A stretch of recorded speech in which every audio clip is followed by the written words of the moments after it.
Imaginez un homme si ponctuel, si rigoureux, que sa vie entière est réglée comme une horloge suisse.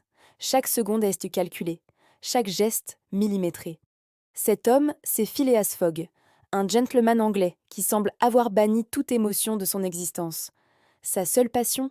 La précision absolue. Il passe ses journées au Reform Club de Londres, dans une routine immuable. Mais un soir, tout bascule. Une conversation anodine sur les progrès des transports modernes s'enflamme.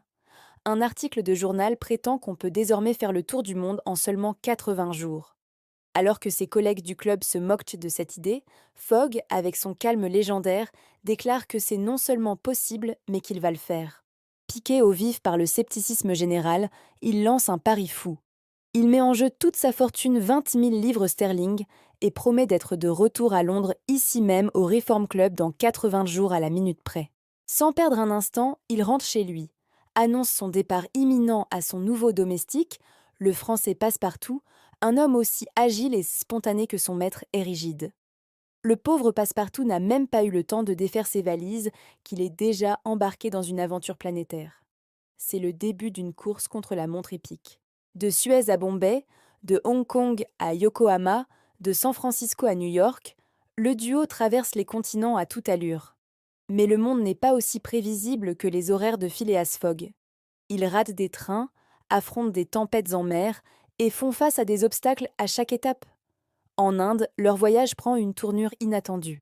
Ils croisent le chemin d'Aouda, une jeune et magnifique veuve sur le point d'être sacrifiée lors d'une cérémonie barbare.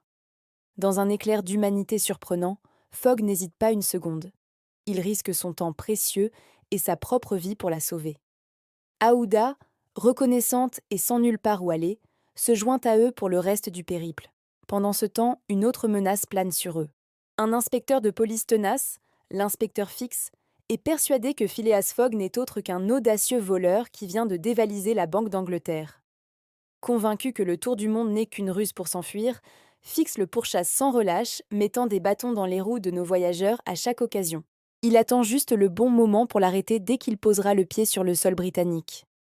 La traversée de l'Amérique est particulièrement périlleuse. Une attaque de Sioux sur leur train, des ponts qui s'effondrent, des duels improvisés. À chaque épreuve, Fogg reste imperturbable, mais il se révèle aussi incroyablement loyal. Il est prêt à sacrifier sa fortune et son pari pour la sécurité de ses compagnons. Derrière le masque du gentleman froid se cache un homme de cœur capable d'une profonde affection.